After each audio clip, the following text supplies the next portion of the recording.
नमस्कार साथियों, मैं दर्शन सिंह। आज हम बात करेंगे ऐसे टॉपिक को लेकर कहीं ना कहीं जिसके कारण हम नुकसान का पात्र बन जाते हैं। वो इसलिए कि कहीं ना कहीं जमीन की वेरिफिकेशन से हम लोग बचते हैं और सामने वाले व्यक्ति की बातों में आकर नुकसान कर लेते हैं।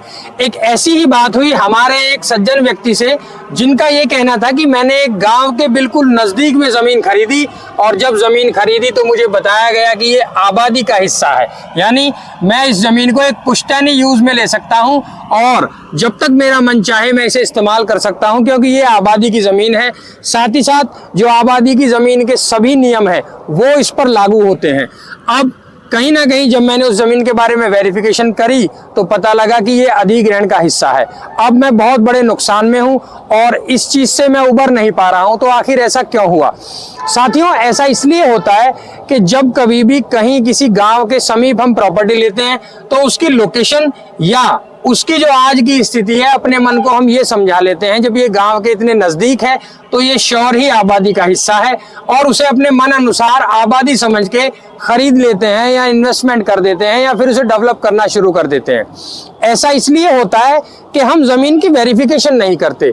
लगभग बात करें अब से 35 साल पुरानी, जब ग्रेटर नोएडा की शुरुआत हुई तो ग्रेटर नोएडा के जितने भी गांव हैं कहीं ना कहीं उन सभी का एक दायरा सीमित कर दिया गया, जिसे हम लाल डोरा के नाम से जानते हैं।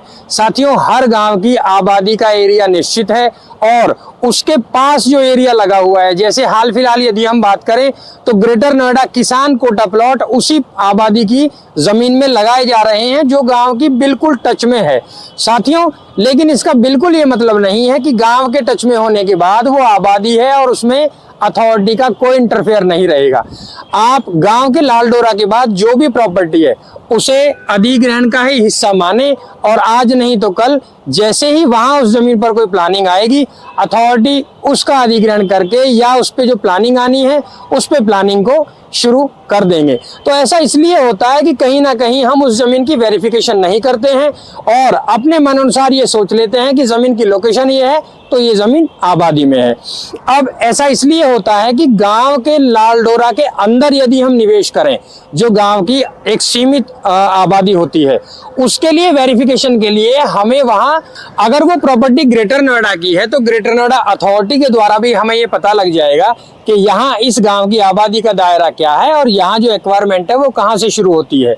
यदि हम दूसरे तरीके से पता करना चाहते हैं तो यहाँ जो दादरी तहसील के अंदर गांव आते हैं, वहां जाकर आप दादरी तहसील में भी ये पता कर सकते हैं कि इस प्रॉपर्टी, इस गांव का माजरा कहां तक लगता है, ये गांव कहां तक आबादी में दर्ज है, लाल डोरा इस गांव का कहां तक सीमित है। उसके बाद ही आप जो है वहां निवेश करें। तो इस तरह की चीजें करने से बिल्कुल ना हिचकिचाएं। अगर हम हिचकिचाते हैं तो इस पर हमें बिल्कुल ऐसा नुकसान का सामना करना पड़ सकता है जो कि आमतौर पर हम सब लोग सामना करते हैं। ऐसा बिल्कुल ना करें, सचेत रहें, सुरक्षित रहें और यदि किसी भी गांव के पास में कोई भी आबादी में निवेश कर रहे हैं तो आप उसकी वेरिफिकेशन पहले कर लें। अब बात आती है दूसरी। साथियों, यहाँ जो गांव हैं ग्रेटर नोएडा के गांव, वहां आप चारों ही तरफ देखें, उसमें से बहुत बड़ी संख्या में ऐसे गांव हैं जिनके पास में रेजिडेंशियल सेक्टर्स लगे हुए हैं या गांवों को सेक्टर्स में मर्ज कर लिया गया है। उसी तरह से ऐसे भी गांव हैं जिनके पास इंडस्ट्रियल सेक्टर्स हैं। उन गांवों में आप आज यदि स्थिति देखते हैं तो रेंट की इनकम बहुत अच्छी है। वहां उन गांवों में जो आबादी है उसमें लोग निवेश करके अच्छे रूम रेंट बना रहे हैं और अच्छी मंथली इनकम बना रहे हैं। ऐसा इसलिए होता है कि गांव की आबादी के अंदर यदि आप किसी भी प्रॉपर्टी को डेवलप करते हैं तो आमतौर पर जो गांव की आबादी को डेवलप करने के नियम है वो सभी वहां लागू होते हैं। जैसे कि आप वहां नॉन बैंकिंग फाइनेंस के द्वारा लोन ले सकते हैं, उसी तरह से आपको कोई भी मैप पास कराने की आवश्यकता नहीं होती। और तीसरी बात साथियों, यदि हम उसको डेवलप करते हैं तो जितना प्लॉट लेते हैं उसको 100% कवर कर सकते हैं। तो ऐसा इसलिए होता है कि आबादी में कहीं ना कहीं प्राधिकरण का इंटरफेयर नहीं रहता। लेकिन अब बात आती है उस गांव के डेवलपमेंट की, वो प्राधिकरण द्वारा ही किया जाता है। तो आप ऐसी आबादी में निवेश करें जो लाल डोरा के अंदर है या जिसमें आप अपनी मंथली इनकम को ग्रो करने के लिए निवेश कर सकते हैं या ऐसा साधन बना सकते हैं जिससे कि आप अपनी प्रॉपर्टी की जो इन्वेस्टमेंट है उसको भी ग्रो कर सकते हैं और साथ ही साथ अपनी मंथली इनकम को भी। तो इस बात को लेकर बिल्कुल भी डाउट में ना रहें, श्योर रहें। जमीन की पूरी वेरिफिकेशन करें, अच्छी आबादी में निवेश करें। और इस तरह की कोई भी अगर कोई जानकारी चाहते हैं तो नीचे स्क्रीन पर हमारा नंबर दिया गया है।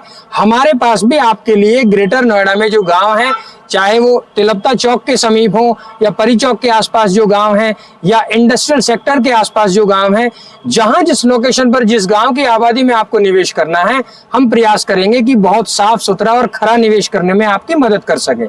साथियों, इसी तरह से आप सभी को शुभकामनाएं और ये वीडियो उन तक जरूर पहुंचाइए जो यहाँ निवेश करने का मन बना रहे हैं। हमसे जुड़े रहने के लिए धन्यवाद।